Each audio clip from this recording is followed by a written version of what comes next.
Hi, welcome everyone to Connected Learning TV. Thanks for joining us as part of a month-long partnership with EdTech Teacher on preparing for a year of mobile learning. I'm Don Orth, Director of Technology and Strategic Partnerships at Hillbrook School and EdTech Teacher, Instructor, and Presenter, and I'll be your host for today.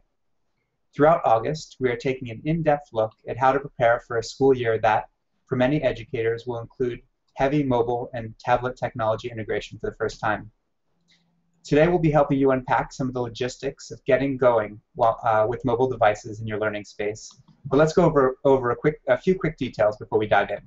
Holly, pass to you. Okay, thanks to those participating in the live stream now. We encourage you to chat there and introduce yourself and connect with each other and post questions for those here in the Google Plus Hangout. And speaking of Google Plus, there's a fast-growing connected learning community with over 2,100 members. We'd love for you to be a part of the conversations happening there. The link to the G Plus community should be included in the live stream chat, and the link for our public group notes Google Doc for today should also be in the live stream chat by now. We'd really appreciate your energy in capturing highlights and sharing resources related to today's conversation. That Google Doc will remain open to the public so you can continue adding to it even after today.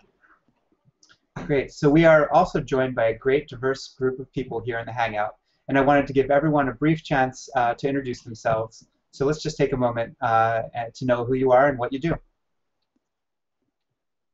Sean, you want to start? Sure. I'm Sean McCusker. I'm a high school social studies teacher in Palatine, Illinois.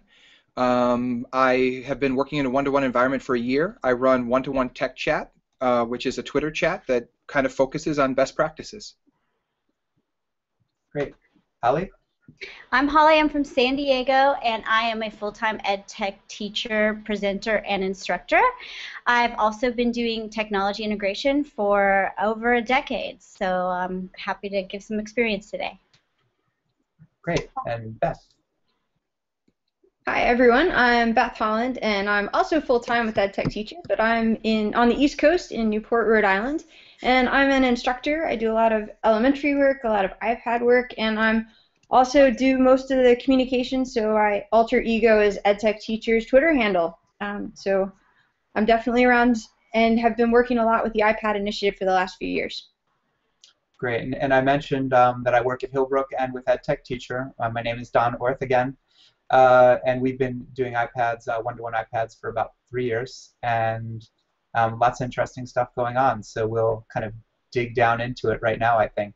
And I think one of the things that we hear a lot about is, and it's probably going to happen for the next couple of years, is schools dropping a whole load of iPads in the classroom.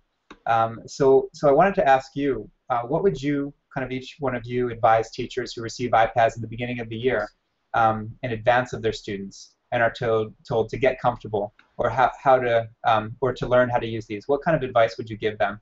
And I'm thinking specifically of a situation where teachers get them and students don't necessarily have them yet. What can they do to help get going?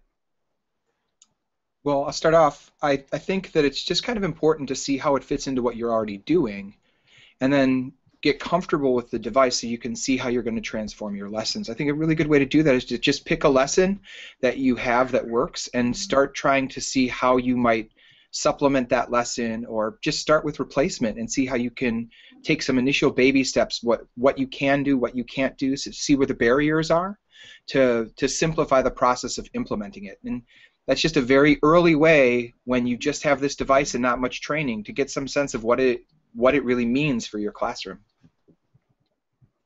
Great.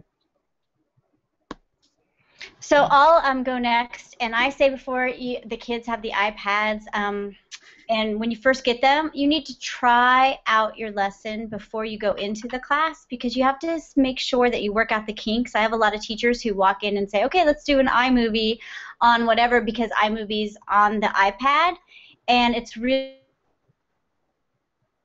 the problems beforehand, and that way you don't run into being sitting there with your face like deers, headlights in the Deer in the headlights. Sorry, thank you.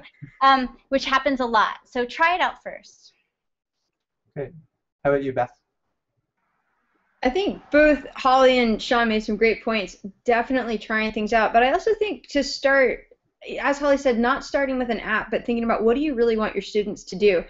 And then to balance that as well with, what does the iPad do well? I think a lot of teachers, when they're first getting started, they look at the iPad like it's a computer, and it isn't a computer. It doesn't want to be a computer. So to really think about, what does it do well? Well, it's got a camera, a video camera, a microphone. It's tactile. It's mobile. How does that then enhance your learning environment, and what do you want your learning to look like?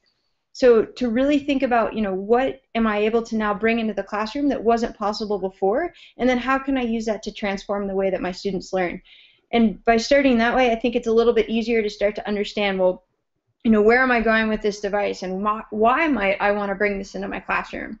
So that would be my approach for getting started, to just really begin with, what do I want my students to do, and how can the device support that?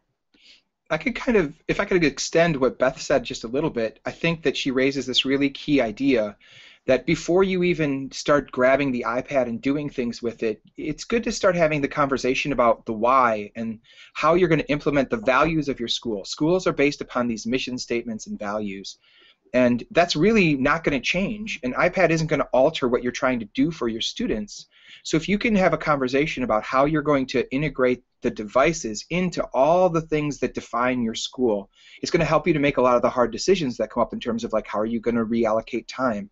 Where are we going to focus things? What things are we going to place over other things when we get in a crunch? And I think that what she said really kind of leads to that value discussion that's important.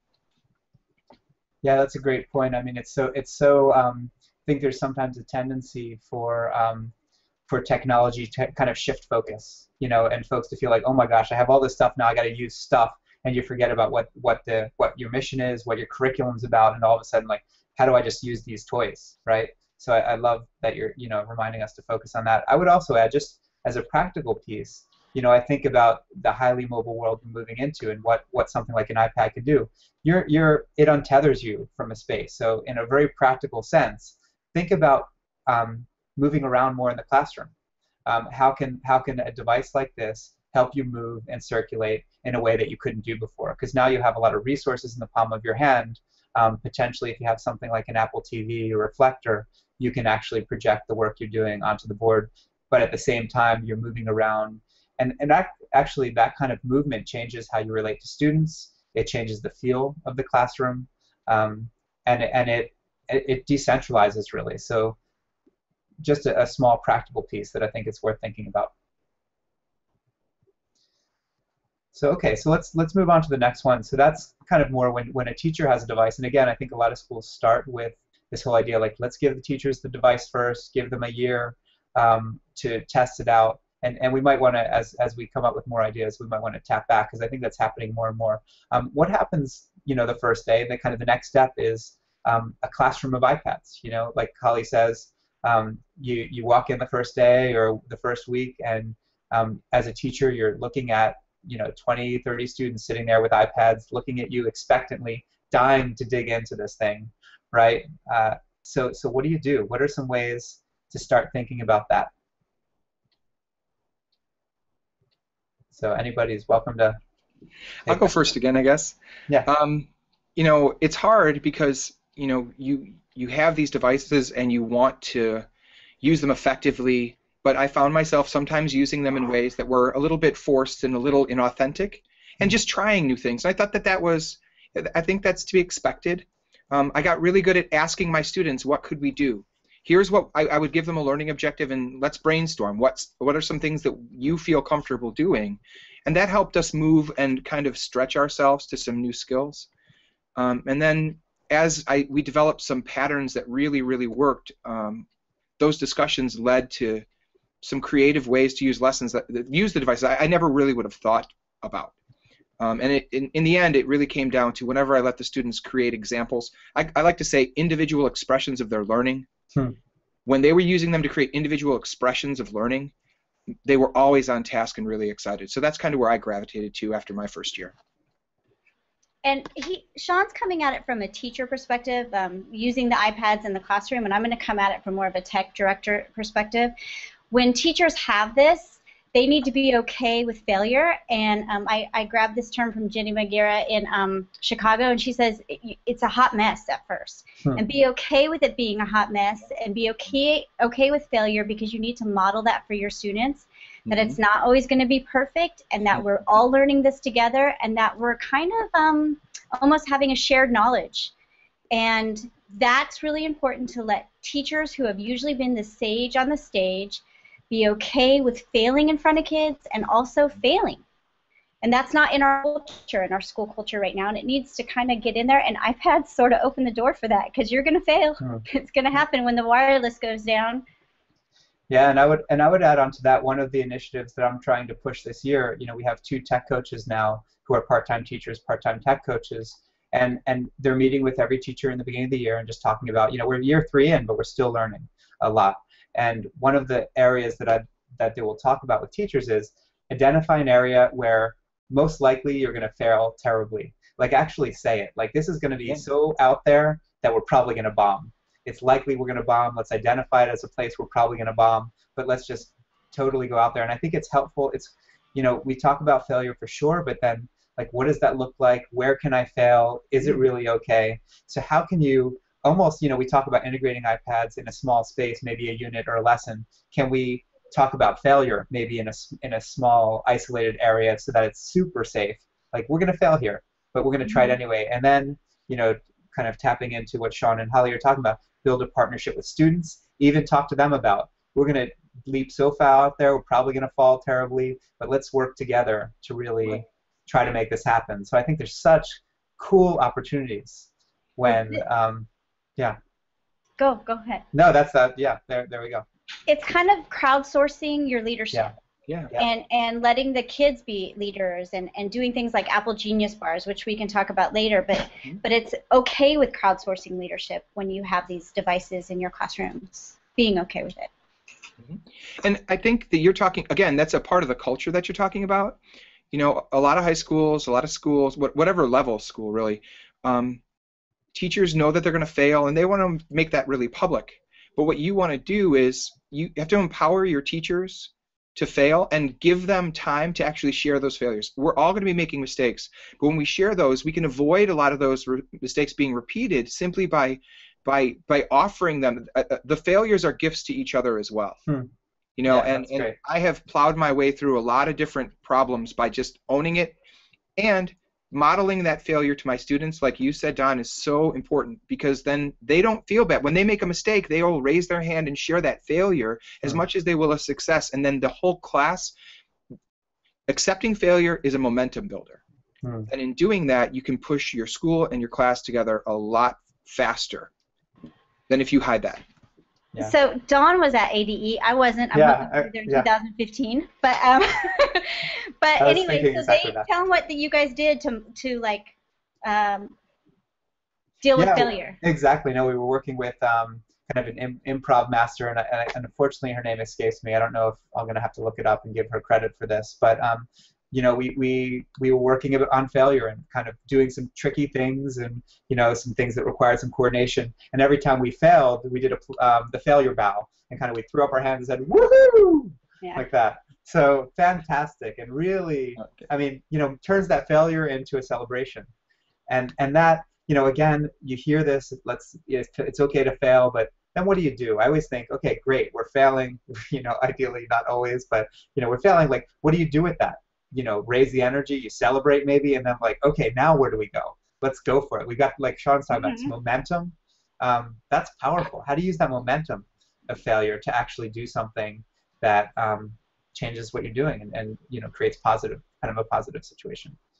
Was that Rebecca Stokely or something? Yes, thank you, Rebecca Stokely. I lived vicariously through Twitter. Yeah. And I feel like I was at ADE. Yeah.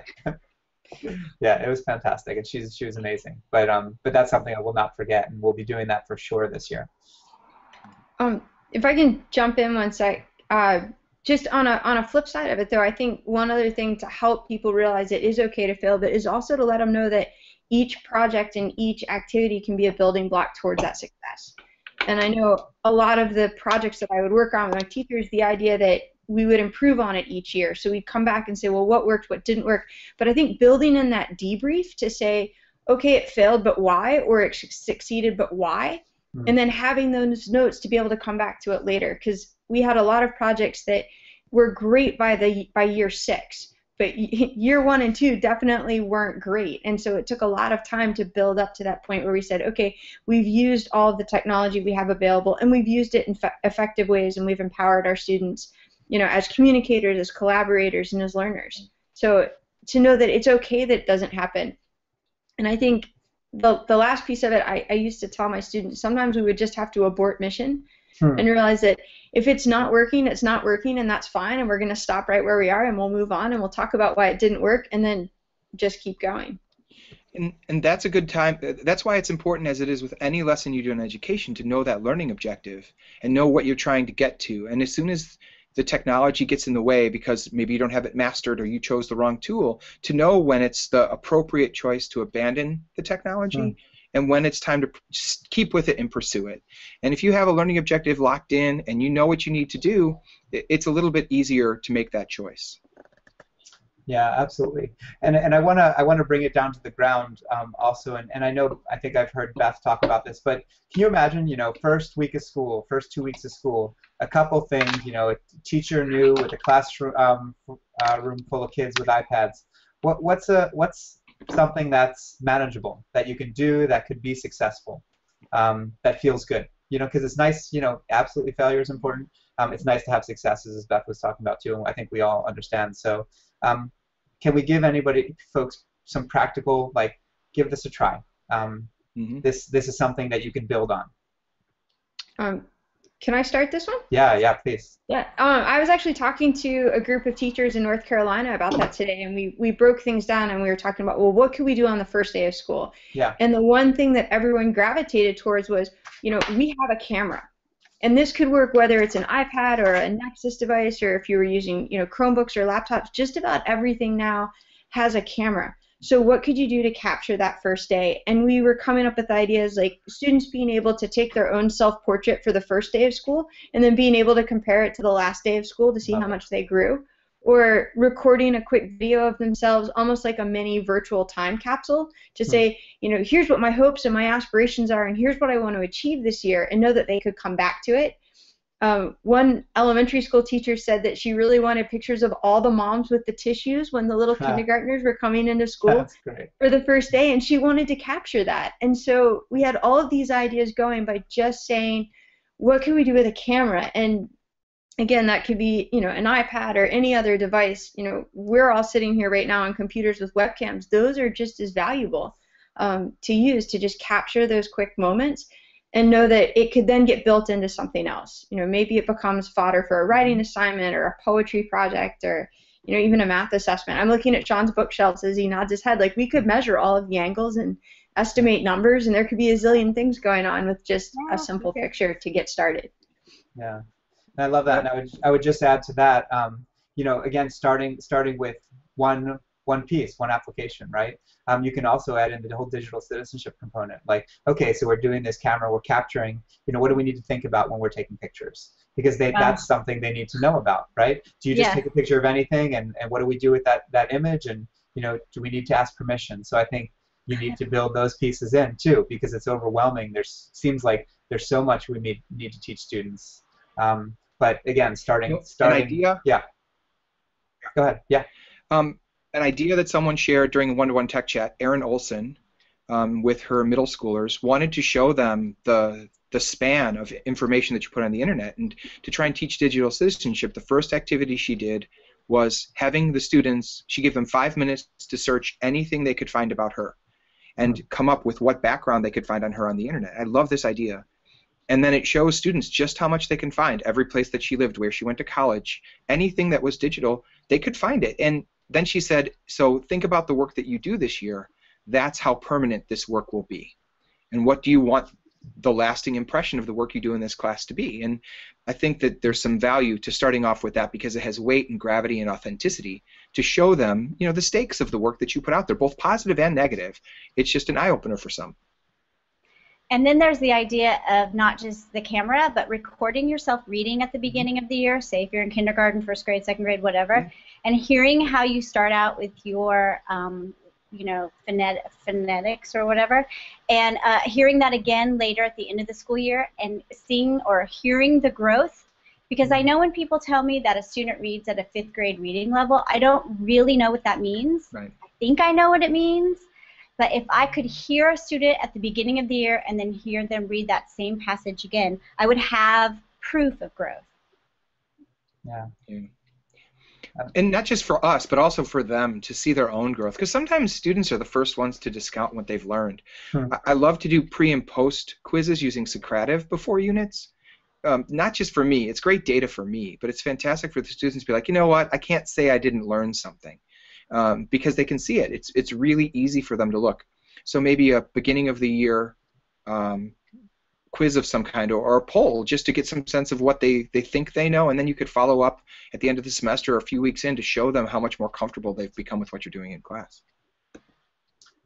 Yeah, I love that. I mean, the whole idea that this is allowing us to capture moments in time in ways we haven't been able to do before, in a, you know, in a range of ways. So, yeah. Okay, so let's shift a tiny bit, because I think, you know, we talk again about kind of a teacher's responsibility or the risks that a teacher must take, I think, when you're in that situation. But what about administrators and leadership in the school? What you know, hopefully, you know, teachers are watching this, and hopefully administrators are watching this. What can they do to support a lot of newness, a lot of kind of you know, a new situation in the school? What can they do to support teachers in this? Well, as a past administrator, I would say that you need to value failure and let the teachers know that it's okay from the get-go. And you also need to value training. People are doing these iPad implementations and thinking they can have trainings 2 or 3 times a year. That can't happen. Training has to become at the forefront of what you're doing. And even if the teachers, some of them don't come, you should provide it at least once a week. And administrators have to have this discussion with parents about 21st century learning. If you don't, your iPad implementation just cannot be as successful, because parents will come knocking at your door saying, what's happening right now to the math worksheets that I did and the cursive.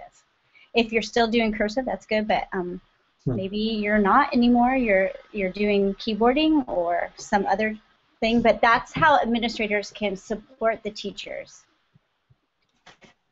And Holly, if I can build on that, since I was in a similar position as you, and one of the things that I found as well, if there's other folks that are in, whether it's instructional technology support or directors of technology, but to go in and actually teach with the teachers. Yeah. And I found that when teachers were first getting new technology, that I would go in and teach the lesson with them and be able to model a little bit of the possibilities, and then also be there as sort of sideways tech support when they were unsure of something or they wanted to make sure that they didn't look like they had messed up in front of the students, and to provide that like straight up support in the classroom so that the teachers didn't feel like they were all on their own with it. Because you're right, I mean, the one workshop here and then the after school, you know, let's do another 30, 45 minutes, but to be in the classroom, I think it also helps, because then you start to realize, well, how is this really going to work with students? And I know I had a lot of different perspectives after trying to actually teach a 3rd grade lesson that I thought would be brilliant with a group of 3rd graders after lunch. And you hit it right on the head, Beth. You have to be a lead learner. You can't just be an administrator who's doing all the stuff in the office. You have to model lead learning to your staff.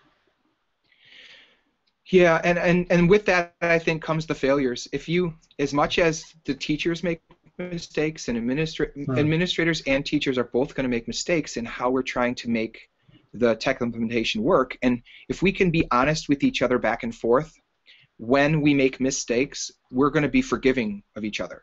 And what I want is I want to be able to leave my classroom when things went poorly, walk into my department or to my assistant principal and just be flat honest with them at that moment, and have the right to fail and be thanked for sharing that experience. But I mean, and that goes hand in hand. I'm saying it in terms of failures, but also in terms of those successes. So the training that I've received has been very helpful to me, but I also want a balance of opportunities for us to sit and discuss and share.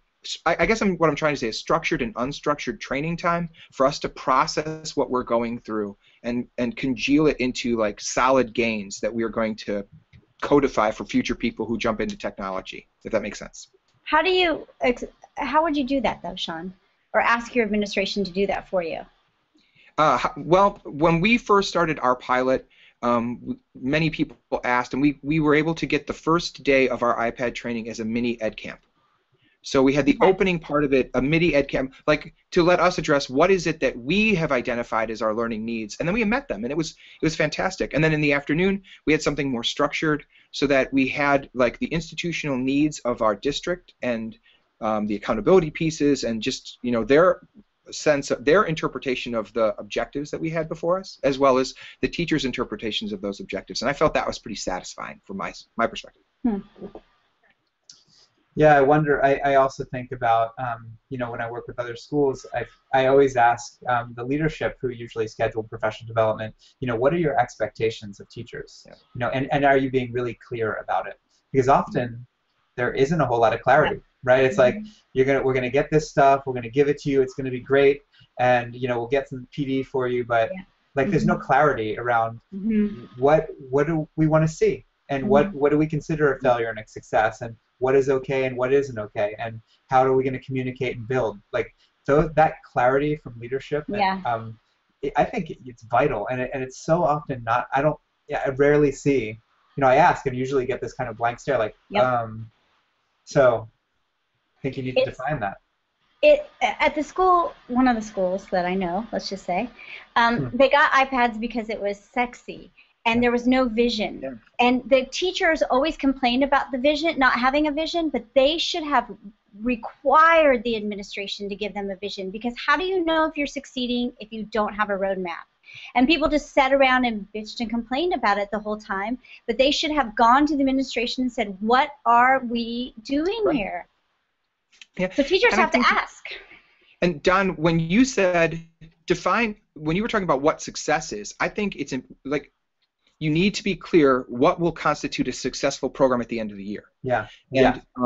And part of that has to be, learning what those objectives are. Like you said, Holly, the schools that I've been to many schools, and the schools where people are happy but nervous are the ones where the school wants us to do this. I hope I can meet that. And the ones where people are nervous and angry are the ones where they have these devices and they don't even know what the end point is.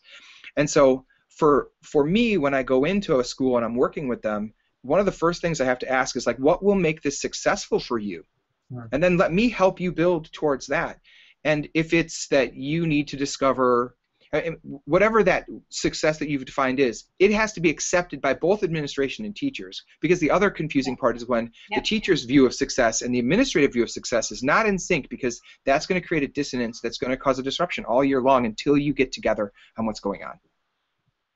Yeah, and I think for administrators to understand what success is, to help them clarify that, they need to know what, to jump to another term, integration. What does integration involve and look like? What does it really take to be thoughtful about planning lessons with new tools? Like, what does it really look like? Because I think it's so easy to say, cool thing, easy to use, lots, and Beth, I mean, some of the examples you gave are brilliant, and they're not, not super complicated, but you need a little time to think about it, right? So our administrators, like Sean was saying, giving time for reflection and planning, because you need it to do it well, and to be thoughtful, and to, pre and post plan. So, okay. Yeah. Don, before you keep going, I put a couple of questions. There have been some great questions from the chat that hopefully maybe we can address as we're talking right now. One of them being, how about supporting teachers who are reluctant about using technology? And if it's a tool, should the teachers be able to choose whether or not they want to use it? So that's one maybe that we can address before continuing. I put the other one in the chat box as well. Yeah, you want to go, Sean? Yeah, Sean. Sure. In terms of help, like I think, how do I want to say this? I think sometimes we're too quick to criticize teachers who are reluctant to dive in, and saying that they're just being difficult or dismissive, when in reality they're just being discerning. Because a key part of being an effective teacher is managing your time. And we as teachers are faced with many possibilities for instruction that are time consuming, and we know that to be a good teacher we have to ignore things that might disappear and fade away, the fads.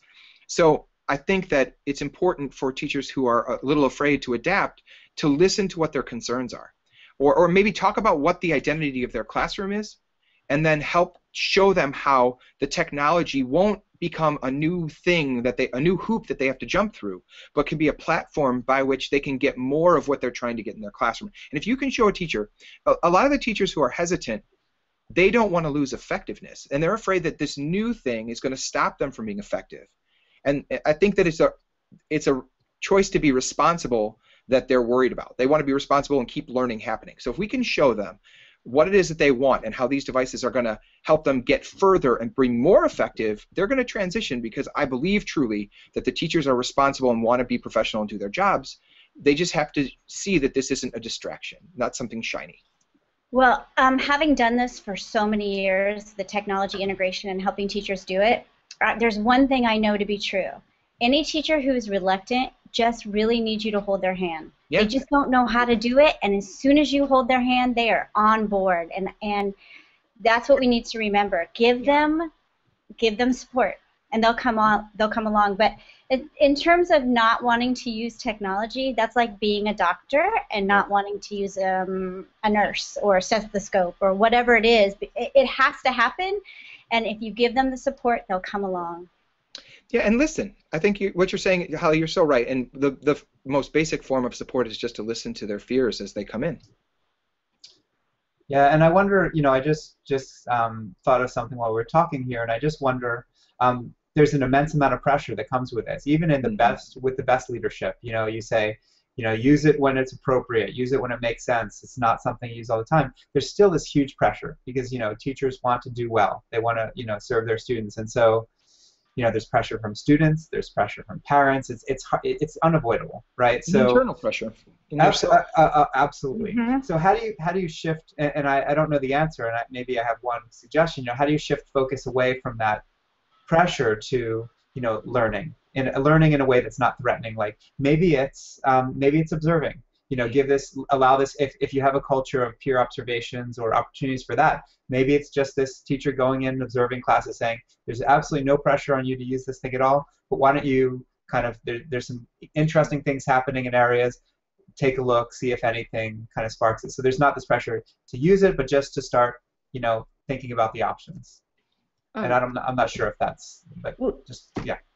I keep thinking, I had a teacher I worked with for years, and wonderful, wonderful French teacher, and she did a phenomenal job. And my first 3 years, I think, in the school, she would not let me step foot in her classroom. She's like, I don't want it. I'll do the bare minimum I have to do with technology. I don't want anything to do with it. And it was after the 3rd year that I was able to start to understand a little bit more about what she really wanted from her students, and could start to work with her to meet her at her level. And part of it was she didn't like professional development because she wasn't confident herself, and she was so confident in her teaching but not in the technology that she didn't want to seem unconfident. So just like you might with a student who you might need to pre-read with or pre-screen a concept, I would pre-do all technology workshops with her so that when she came into the actual whole group activity, she had that background information. And then all of a sudden that the concern, the fear, the I'm not sure what I'm doing was removed, and she started to be able to open up more and listen and say, okay, I'm not afraid of pushing buttons anymore. Now I can start to see why I might want to use this. And it took 6 years, but she did start to realize where we could support her curriculum in ways that were really meaningful to her. I've started talking to teachers about this a little bit differently lately. I used to tell them, pick a lesson that isn't what you want it to be, that's maybe not your best, that's a little bit off, and start working with that. But I've stopped doing that and said, pick a unit that's the strongest unit you have, and try to implement technology, because the unit that they're strongest with is probably something that they're passionate about, something they've thought through 100 times, and something that they have time for in the schedule of the year. And some of your weaker units are the things that butt up against breaks, come around spring, are time crunched. And so by asking them to focus on a unit where everything is in its right place, I think it's easier for them to find the proper balance of technology in that. And I've had a lot of success making people more comfortable. And I think maybe that's something that teachers can be a little forgiving of themselves and say, I'm going to go to a place where I'm established and comfortable, and you'll probably be more comfortable trying to find an implementation that you can accept and are happy with there because you have a cohesive unit and you can make the technology cohesive. I like the idea too of, and it's been really successful for me in getting teachers on board, of educational rounds, the way that doctors do it when they're in their residency or whatever it's called. And when teachers can go around and see other schools or other teachers, they get a comfort level that way. So I love that idea of the educational rounds. Yeah, and that's exactly kind of what I was trying to say, is just this idea of shifting focus away from their own practice and, you know, allowing them space to observe peers. Because then it's not about them necessarily, it's about, let's see what other people are doing. And I would add also, you know, we just had a great kind of meeting with our administrative team, and the person that came in and talked to us talked about challenging not only competency, but challenging identity. It actually, you know, when you're changing or you're put off balance, your actually identity is at stake. So it's deep when you bring something in. It's not just about, you know, how good you are. It's like who you are. And that's, right? So you think about that, and it's no light thing. I totally discounted what you were saying when I jumped into the classroom. I just assumed that I would be fully comfortable. I thought about classroom management more last year than I have ever thought about classroom management in my career. And I used to teach alternative high school for 12 years. You know, I was comfortable with it. It just made me rethink the assumptions, everything that I thought was so stable and assumed. I had to take another look at when I was handing so much more time over to the students. And when they were working in groups, you know, I've said this many times before, on task looks very different in a technology-rich classroom than it does in a class where they're working on paper. You know, students are talking differently. Students will typically, if I'm talking in class, the students have the right, and in fact I encourage them to go search and double-check what I'm saying. Fact-check me, see if you can find a different opinion. And so you have to develop a sense of the kids who are not with you but are on task in a sense. And I have that graphic, Beth, that I shared. If you want to drop that into the chat. I put together this graphic that it's kind of ridiculous at first glance, but it just talks about there's many ways that a student cannot be paying attention to you but still on task with that learning objective. Oh, yeah. You really have to get comfortable with that. And then identify the students who aren't on task, and know how to bring them back in without squashing the students who are searching some term that you talked about on the internet or looking for a source to counter what you're saying in class. That's hard. There's a question in the chat, it looks like, about effective teaching. Exactly. And I think that we have to redefine effective teaching, because effective teaching doesn't mean that they know that in 1861 the Civil War started, because that's Googleable. Maybe effective teaching looks like kids with light bulb eyes, and you're going to see that a lot more sometimes with tech. And so kind of redefining what that is, and that's maybe passion-based or student-centered. Yeah, and I think, you know, again, back to that question on the chat, what is effective teaching and learning with tech? What does it look like? I think you kind of have to decide too. I think as a teacher, you kind of have to say, what is it going to look like for me? What does it feel? What's important to me? What is success? What do I want success to look like in my classroom? And like Sean is saying, what does learning look like now? And it's really different than parents probably expected. Like you imagine a tech-rich classroom, kids moving around, doing multiple things at the same time. If a parent walked in, going back to the parent partnership, what would they think? Is that like chaos and are the kids learning, or is it, you know, what do parents know about that too? So it's our expectation of what does learning look like.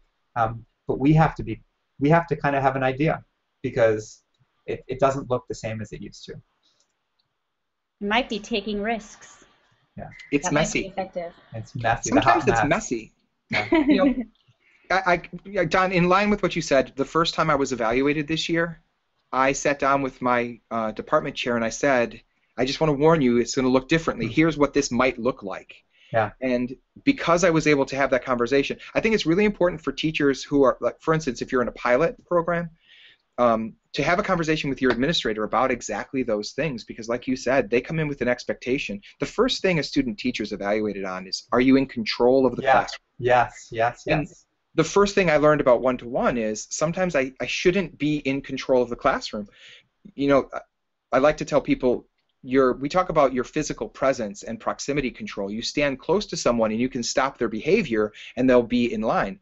But when they're doing research or you ask a question, sometimes by walking over to them, you stop their behavior, but it's a positive behavior too.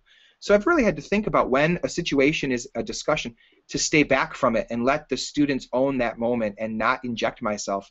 And that's very different than what I've been doing in the past.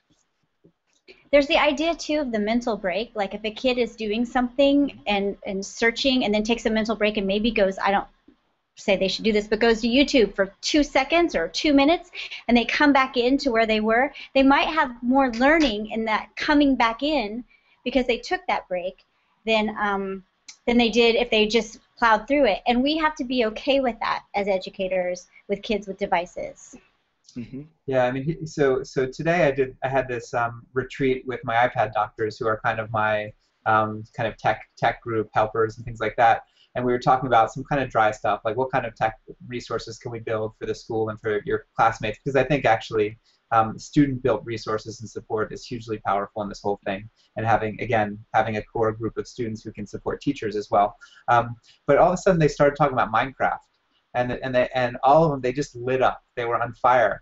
And so I was sitting in this thing with my agenda, and then which they weren't too into, and then they were on fire about Minecraft. It's like, oh my gosh, so what can I do? Like and of course, Minecraft is in all these education circles now. How do we bring this in to make it educational? And so, I mean, it was a situation where there was huge potential there. They were engaged. They were deeply into it. They would put hours and hours of work. So how do I tap into that energy? It's not, if I were strict and in control and just right through the agenda and gave no space, that discovery wouldn't have happened. Now I have some work to do, but I could tap in. If I could tap into that energy and their interest and bring it back, who knows what will happen?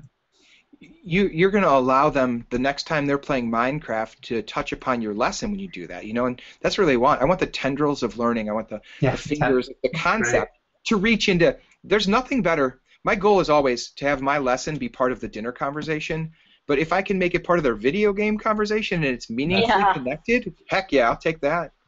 Yeah.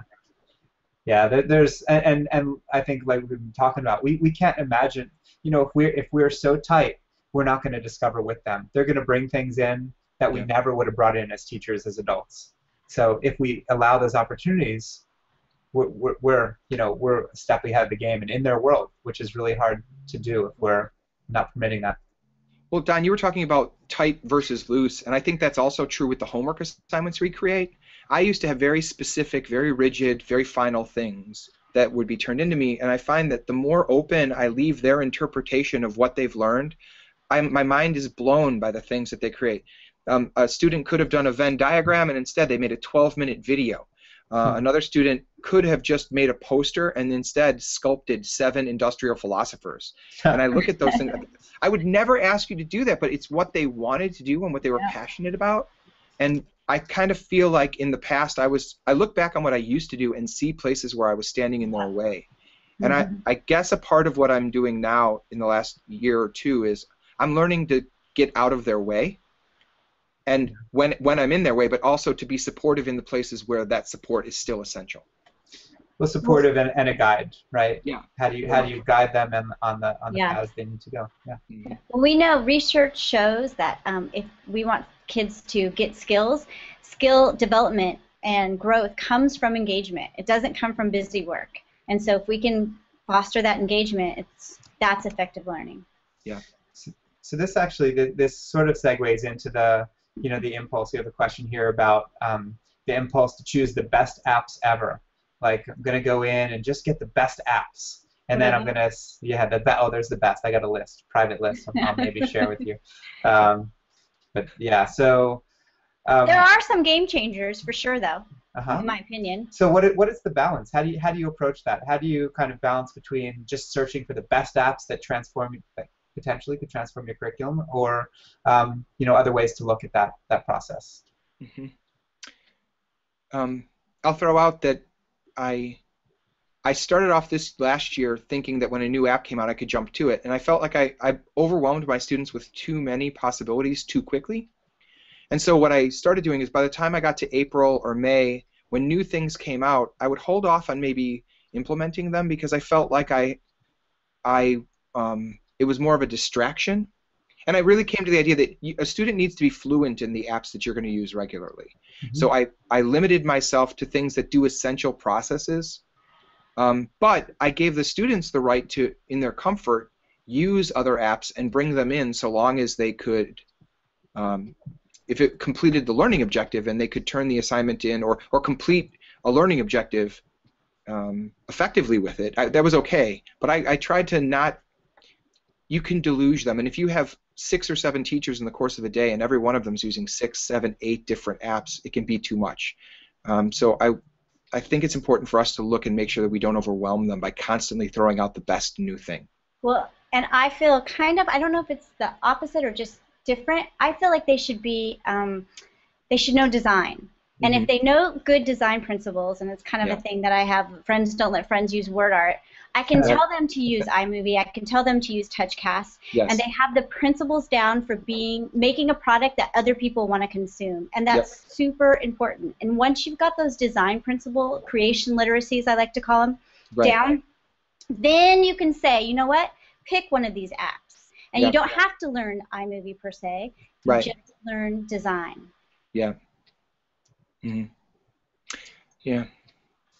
So I totally agree, and I think our first year we deluged them with apps. Second year we held back a little bit, and I think we're still trying to find that balance. Again, I just met with this group of kids today, and I said, okay, what are the core apps? What are the things kind of we need to do your daily work? Let's start from the core. And they cut all my favorites out. They were they were so harsh. I was like, well, what about? Well, what about? Like what? I'm not gonna say because it made me sad. I was like, we'll have a discussion later. Yeah, we'll talk later. But I was like, no, I gotta go back. I'm gonna hold an emergency meeting about some of these apps. I'm like, you can't do that. So anyway, the point is that they certainly have their own opinions about what's effective or not. And just because we as teachers think this is something that's vital, their perspective, their approach to the world is different, and we can't possibly imagine it. And is it really essential that we force apps that we think are vital down their throats when they're going to be more effective potentially with some other tools? Well, I've heard you. Go ahead. Oh, what's up, me? Is it me? I think one of the times when I've seen a lot of with the app fluency and the forcing one direction has come out a lot too is when it comes to the writing process and note taking. And I think about how there's so many different options where each one can scaffold the process slightly differently, and that a lot of times there's this, we have to have this one magic bullet app across the whole curriculum, but each student isn't going to have a magic bullet solution for how they want to be processing their own learning. And I think taking that into consideration as well. Some students might really benefit from audio recording. Some students don't need it. There's just different tools that might come into play at different times. Just like there's nothing wrong if that student really wants pen and paper. And I think, we can focus a lot on the apps, but sometimes we need to go back and say, well, what is it that they really need to support their process? And that's where I keep talking about design. If you have the design, and some kids need to go analog, but I had a collective sigh go over the staff when I said, you know what, let's focus on one screen of apps. And that came from Justin, our EdTech teacher, founder.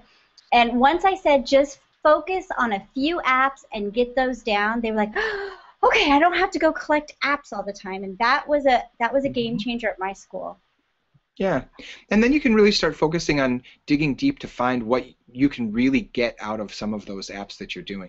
I think for classroom teachers, you may not need to know necessarily every app and how to use it effectively yourself, but it's good to know, like you said, what they can do, what they have the potential to do, but also how you have to be able to point the student in the direction of the app that's going to let them find their voice more effectively in creating their demonstration of learning. And really when a student has a vision, I'm pretty happy when I'm like, I know exactly what you need to do that.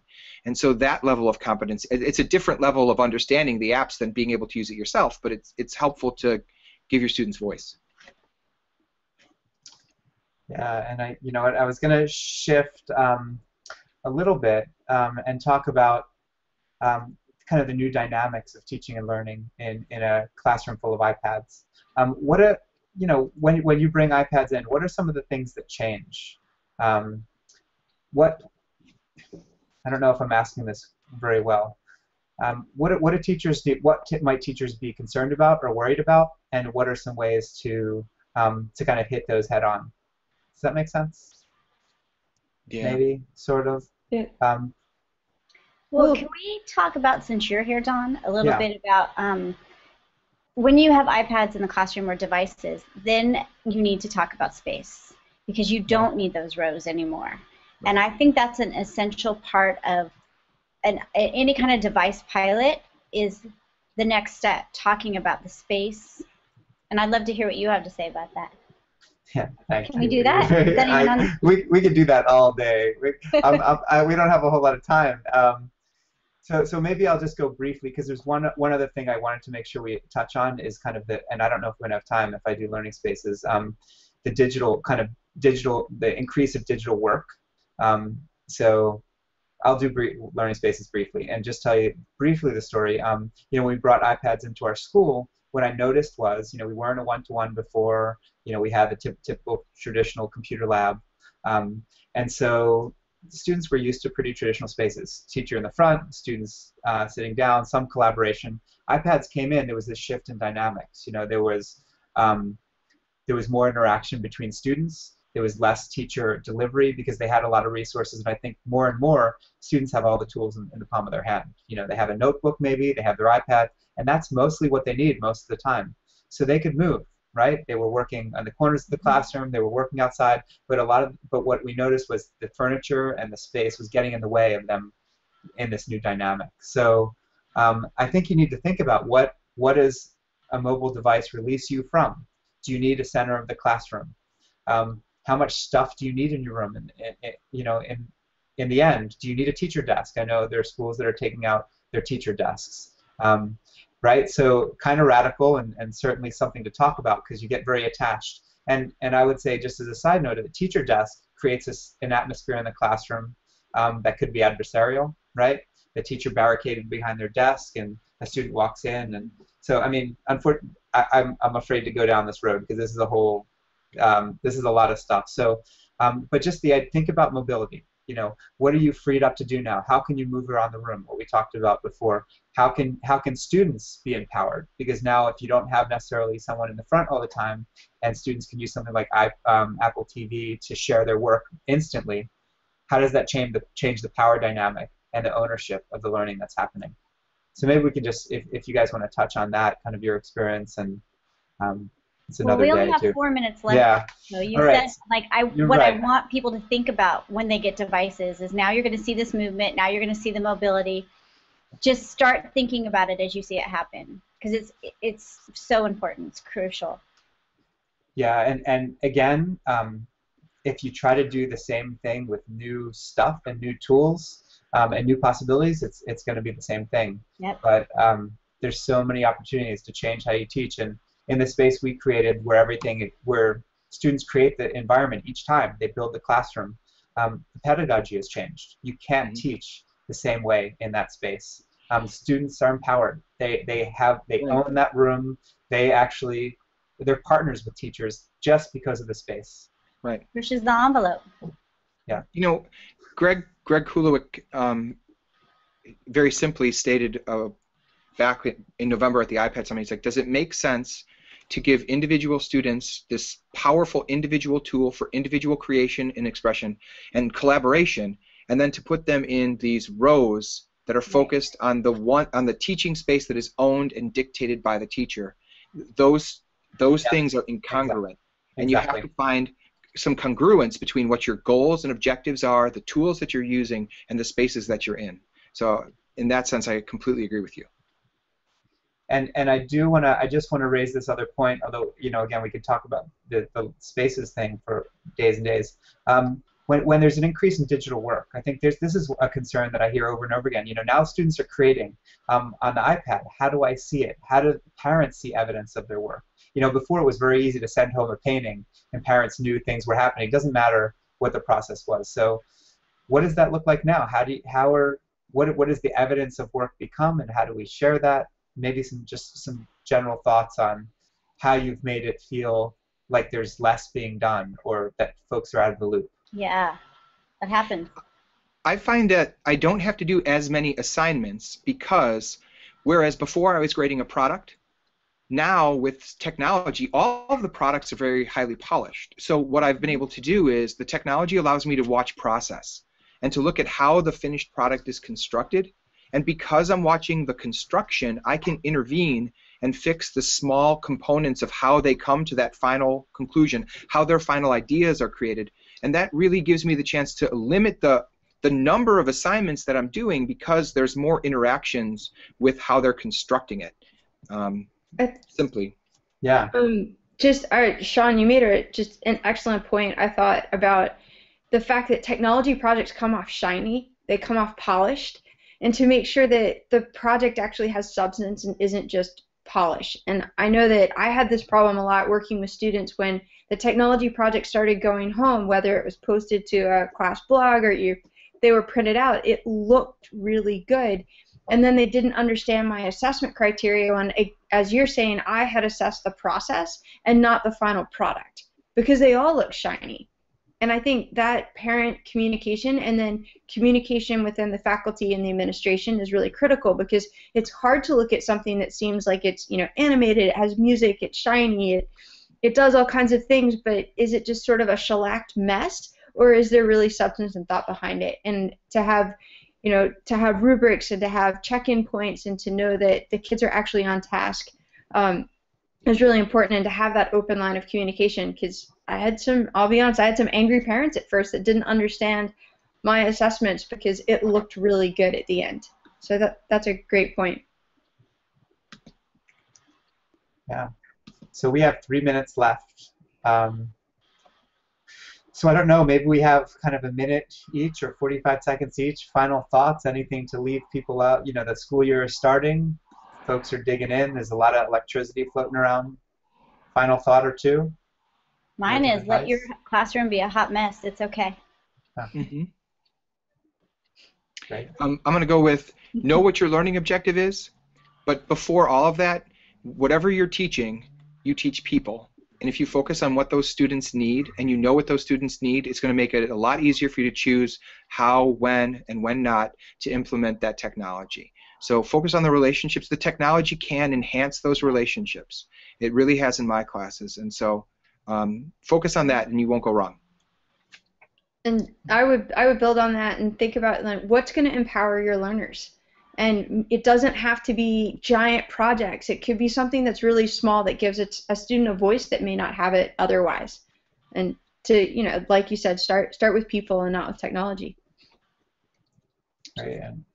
And I guess I would add, make sure those expectations are clear from your leadership of yourself. Because like Holly's saying, it's a hot mess, but it's nice to have some clarity around some basic expectations. You need that space so that you know what you're working towards. Mm-hmm. So now we have 2 minutes. My clock's different than yours. Oh yeah, what do you got? Yeah. I'm working on a Windows machine. Yeah, well there you have. I'm sorry. Mine says 5:01. Oh, there we go. All right. So Yeah. we'll take the average. Mine's 4:59 now. Oh, so we have an outro. Holly, pass to you. You want to read that? Oh, I thought you were reading that. Oh, I'll read that. All right. Okay. All right. So here we go. Thanks everyone for a great conversation. By tomorrow, we should have a full recording of this webinar and other curated content up on connectedlearning.tv that you can share with your networks. This wraps up our second webinar of the month, and we encourage everyone watching to keep this conversation going by using the Twitter hashtags #ETTMobile and hashtag #ConnectedLearning, and by getting involved in the Connected Learning Google Plus community. Next Wednesday, August 21st from 4 to 5 p.m. Pacific Time, we'll meet up again on live stream to explore addressing parent questions and concerns around mobile learning, very relevant, and how you can involve parents in the transition to a one-to-one or bring your own device learning environment. Check out www.connectedlearning.tv for more information on all the events happening this month, and how to get involved. Thanks again, everyone. Thanks, Don, for doing that. All right. Thanks, everybody. Yeah. Good. Thanks, Don. Thank you, everyone, for coming. All right. See you next week.